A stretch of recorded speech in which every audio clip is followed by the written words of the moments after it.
ओम शांति। 7 दिसंबर 2021। बाबा के महावाक्य। मीठे बच्चे, दिल वाला बाप आया है तुम बच्चों की दिल लेने, इसलिए साफ दिल बनो। प्रश्न: सतयुगी पद का मदार मुख्य किस बात पर है? उत्तर: पवित्रता पर। मुख्य है ही पवित्रता। सेंटर पर जो आते हैं उनको समझाना है, अगर पवित्र नहीं बनेंगे तो नॉलेज बुद्धि में ठहर नहीं सकती। योग सीखते सीखते अगर पतित बन गए तो सब कुछ मिट्टी में मिल जाएगा। अगर कोई पवित्र नहीं रह सकते तो भले क्लास में ना आए, परवाह नहीं करनी है। जो जितना पढ़ेंगे पवित्र बनेंगे, उतना धनवान बनेंगे। गीत। आखिर वह दिन आया आज। ओम शांति। रूहानी बच्चे जानते हैं कि अभी वह दिन फिर आया है। कौन सा? यह तो सिर्फ तुम बच्चे ही जानते हो कि भारत में फिर से स्वर्ग के आदि सनातन देवी देवता धर्म की स्थापना हो रही है, अर्थात लक्ष्मी नारायण का राज्य स्थापन हो रहा है। तो बच्चों को कितनी खुशी होनी चाहिए। जिस पतित पावन बाप को हम पुकारते हैं वह आया हुआ है। वही लिबरेटर गाइड है अथवा दुख हरता सुख करता है। एक बार लिबरेट किया फिर फंसे कैसे, यह किसको भी पता नहीं। ऐसे पत्थर बुद्धि मनुष्यों को समझाने में कितनी मेहनत लगती है। ड्यूटी भी देखो कैसी रखी है। मूत पलीती कपड़ों को आकर साफ करो। आत्मा और शरीर दोनों पवित्र तो देवताओं के ही हैं। रावण राज्य में शरीर तो किसका पवित्र हो न सके, शरीर तो पतित है ही। इन सब बातों को कोई जानते ही नहीं।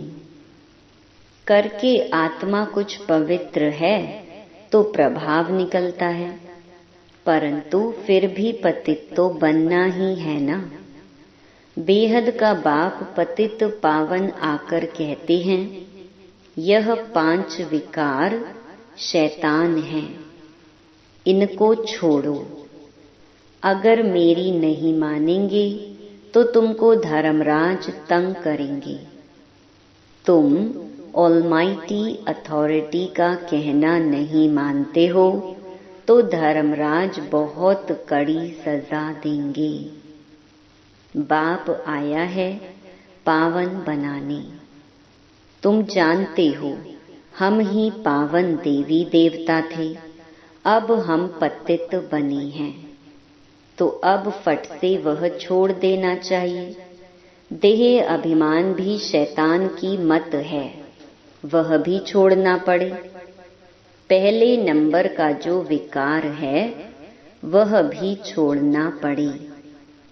वह दिन भी आएगा जो बाप के साथ इस सभा में कोई पतित बैठ नहीं सकता, किसको भी अलाउ नहीं करेंगे। मूत पलीती को निकालो बाहर। इंद्र सभा में आने नहीं देंगे। फिर भल कोई कितना भी करोड़पति हो व क्या हो, सभा में आ न सके। बाहर में भल उनको समझाया जाता है, परंतु बाप की सभा में अलाउ नहीं किया जाता है। अभी अलाउ किया जाता है भीति के लिए, फिर नहीं। अभी भी बाबा सुनते हैं, कोई पतित आकर बैठे हैं तो बाबा को अच्छा नहीं लगता है। ऐसे बहुत हैं जो छिपकर आकर बैठते हैं। ऐसे ऐसे को बहुत सजा खानी पड़ेगी। मंदिरों टिकाणों में स्नान करने जाते हैं, बिगर स्नान कोई जाते नहीं होंगे। वह है स्थूल स्नान, यह है ज्ञान स्नान। इससे भी शुद्ध होना पड़े। कोई मांसाहारी भी आ नहीं सकते। जब समय आएगा तो बाबा स्ट्रिक्ट हो जाएगा। दुनिया में देखो भक्ति का कितना जोर है। जो अधिक शास्त्र पढ़ते हैं वह शास्त्री का लक़ब लेते हैं। तुम अब संस्कृत आदि सीखकर क्या करेंगे? अब बाप तो कहते हैं कि सब कुछ भूल जाओ। सिर्फ एक बाप को याद करो तो तुम पवित्र बन विष्णुपुरी के मालिक बन जाएंगे। जब इस बात को अच्छी रीति समझ जाएंगे तो यह शास्त्र आदि सब भूल जाएंगे। यह जो पढ़ाई पढ़कर बैरिस्टर आदि बनते हैं, उन सब से ऊंच पढ़ाई यह है। जो परमात्मा नॉलेजफुल आकर पढ़ाते हैं, उनको कहते भी हैं पतित पावन आओ। परंतु यह नहीं जानते कि हम पतित हैं। बाबा तो यह समझाते रहते हैं। सतयुग को कहते हैं राम राज्य, कलयुग को कहते हैं रावण राज्य। इस समय सब पतित हैं। पावन देवी देवताएं तो मंदिरों में पूजे जाते हैं और उनके आगे पतित जाकर माथा टेकते हैं। इससे सिद्ध हुआ कि वह पवित्रता में सबसे ऊंचे हैं, सन्यासियों से भी ऊंचे हैं। सन्यासियों का मंदिर थोड़े ही बनता है। अब जब तमो प्रधान भक्ति में चले गए हैं, तब फिर उनका चित्र रखते हैं। उसको कहा जाता है तमो प्रधान भक्ति। मनुष्यों की पूजा 5 तत्वों की पूजा। जब सतो प्रधान भक्ति थी तो एक की पूजा होती थी। उसको कहा जाता है अव्यभिचारी भक्ति। देवताओं को भी ऐसा उसने ही बनाया है, तो पूजा भी होनी चाहिए एक की। परंतु यह भी ड्रामा बना हुआ है। सतो प्रधान सतो रजो तमो में आना ही है। यहाँ भी ऐसे है। कोई सतो प्रधान बन जाते हैं, कोई सतो, कोई रजो, कोई तमो। सतयुग में फर्स्ट क्लास सफाई रहती है।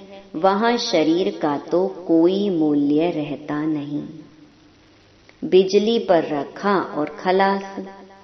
ऐसे नहीं हड्डियां कोई नदी आदि में डालेंगे। ऐसे भी नहीं शरीर को कहाँ उठाकर ले जाएंगे। यह तकलीफ की बात होती नहीं। बिजली में डाला खलास। यहाँ शरीर के पिछाड़ी कितना मनुष्य रोते हैं, याद करते हैं, ब्राह्मण खिलाते हैं।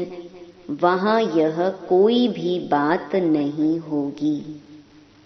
बुद्धि से काम लेना होता है। वहाँ क्या क्या होगा। स्वर्ग तो फिर क्या, यह है ही नरक झूठ खंड। तब गाया हुआ है झूठी काया झूठी माया, झूठा सब संसार। गवर्नमेंट कहती है गौ कोस बंद करो, उन्हों को लिखना चाहिए पहला यह कोस है बड़ा भारी, 1-2 पर काम कटारी चलाना, यह कोस बंद करो, यह काम महाशत्रु है, आदि मध्य अंत दुख देती हैं, उस पर जीत पहनो।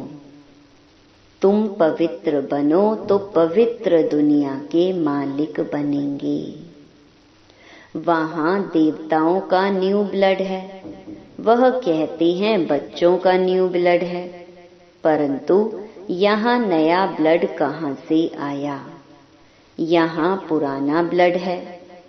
सतयुग में जब नया शरीर मिलेगा तब नया ब्लड भी होगा। यह शरीर भी पुराना तो ब्लड भी पुराना। अब इनको छोड़ना है और पावन बनना है।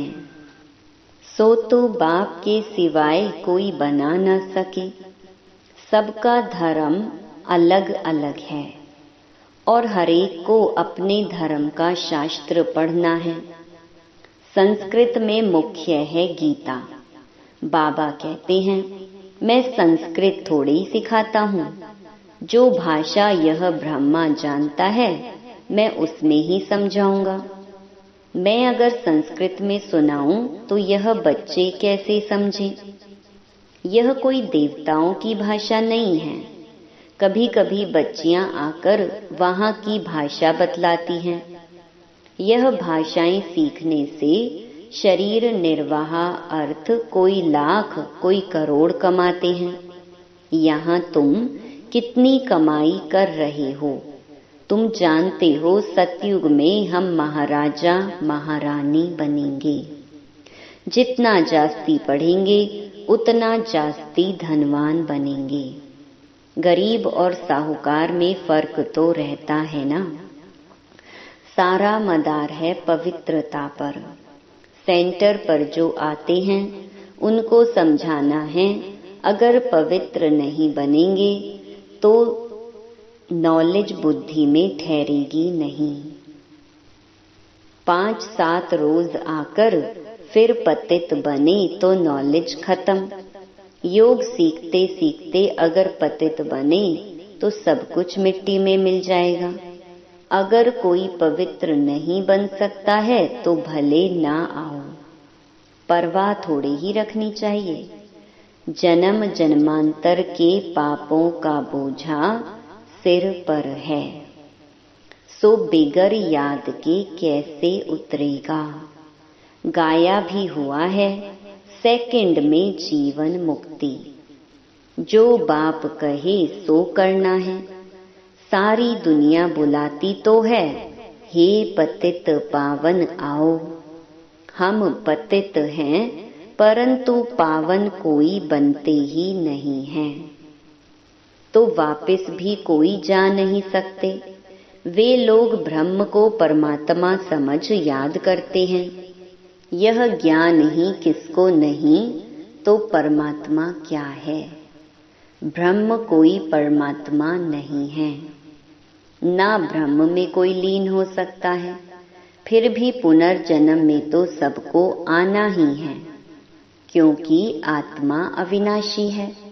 वह समझते हैं बुद्ध वापस चला गया, परंतु उसने जो स्थापना की तो जरूर पालना भी करेंगे। नहीं तो पालना तब कौन करेंगे?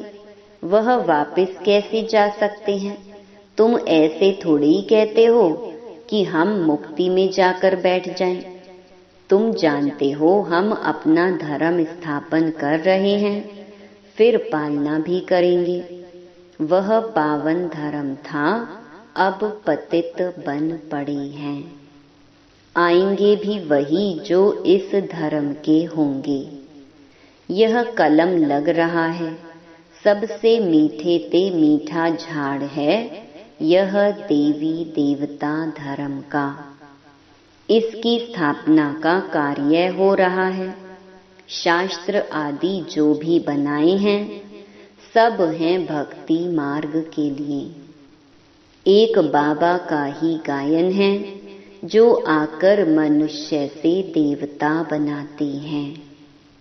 तो ऐसे बनाने वाले बाप को कितना अच्छी रीति याद करना चाहिए।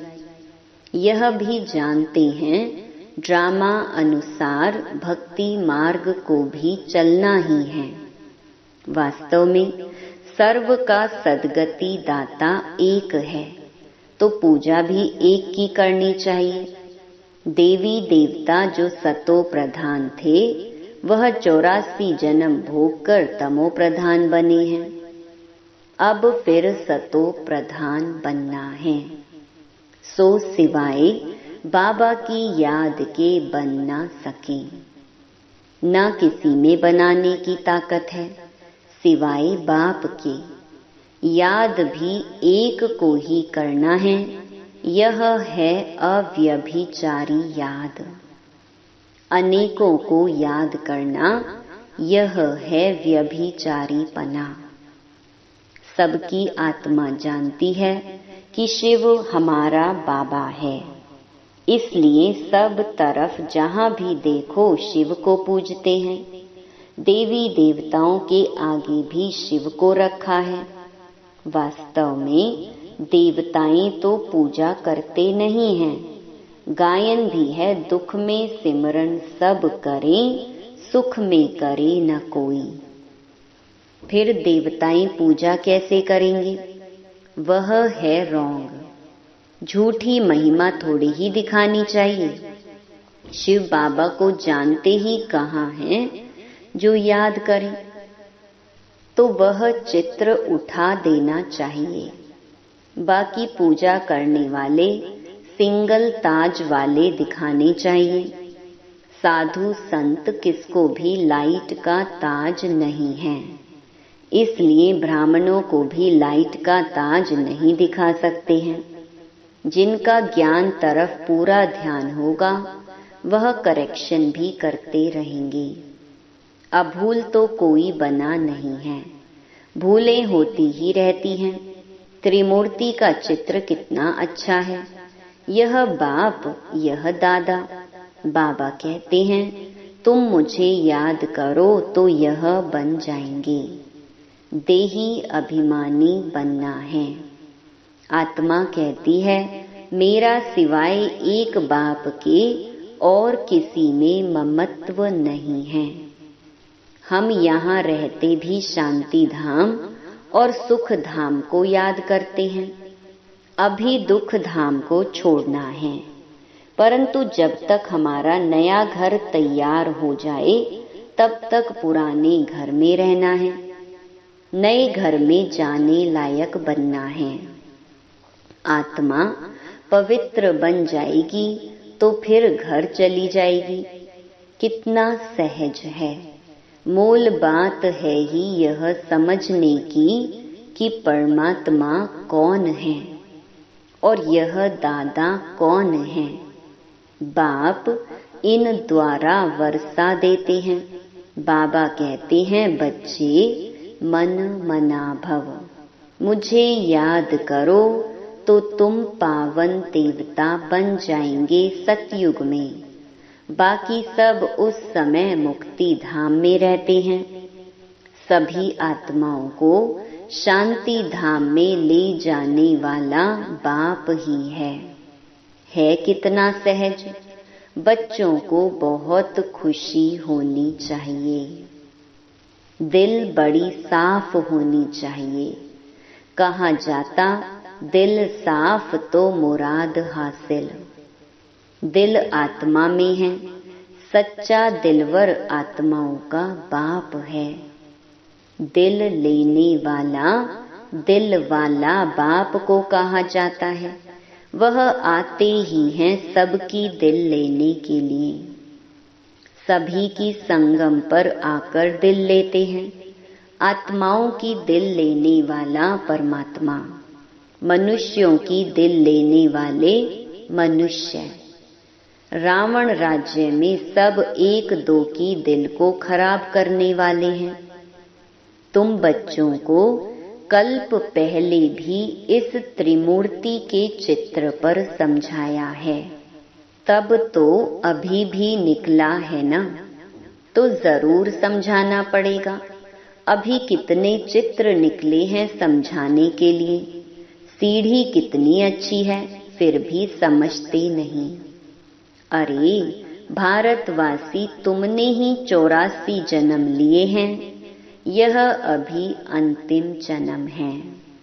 हम तो शुभ बोलते हैं, तुम ऐसे क्यों कहते हो कि हमने 84 जन्म नहीं लिए हैं? तो तुम स्वर्ग में आएंगे नहीं, फिर भी नरक में आएंगे। स्वर्ग में आने चाहते ही नहीं हैं। भारत ही स्वर्ग बनना है, यह तो हिसाब है समझने का। महारथी अच्छी तरह समझा सकते हैं। सर्विस करने का उल्लास रखना चाहिए। हम जाकर किसको दान दें?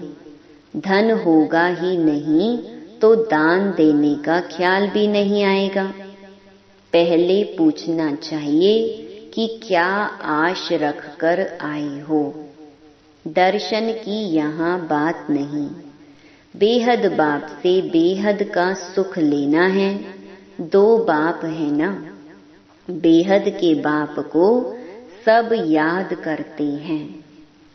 बेहद के बाप से बेहद का वर्षा कैसे मिलता है, सो आकर समझो। यह भी समझने वाले ही समझेंगे। राजाई लेने वाला होगा तो फट समझ जाएगा। यह तो बाप कहते हैं, घर बैठे काम काज करते सिर्फ बाबा को याद करो तो याद करने से ही पाप मिट जाएंगे। अच्छा, मीठे मीठे सिकिलधे बच्चों प्रति माता पिता बाप दादा का याद प्यार और गुड मॉर्निंग। रूहानी बाप की रूहानी बच्चों को नमस्ते। धारणा के लिए मुख्य सार। पहला, कभी भी 1-2 की दिल खराब नहीं करनी है। सर्विस करने का उल्लास रखना है। ज्ञान धन है तो दान जरूर करना है। दूसरा, नए घर में चलने के लिए स्वयं को लायक बनाना है। आत्मा को याद के बल से पावन बनाना है।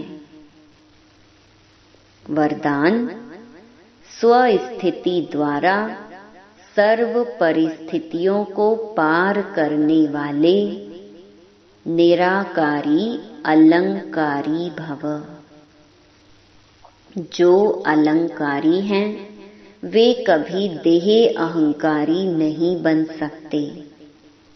निराकारी और अलंकारी रहना, यही है मन मना भव मध्याजी भव। जब ऐसी स्वस्थिति में सदा स्थित रहते तो सर्व परिस्थितियों को सहज ही पार कर लेते। इससे अनेक पुराने स्वभाव समाप्त हो जाते हैं। स्व में आत्मा का भाव देखने से भाव स्वभाव की बातें समाप्त हो जाती हैं और सामना करने की सर्व शक्तियां स्वयं में आ जाती हैं।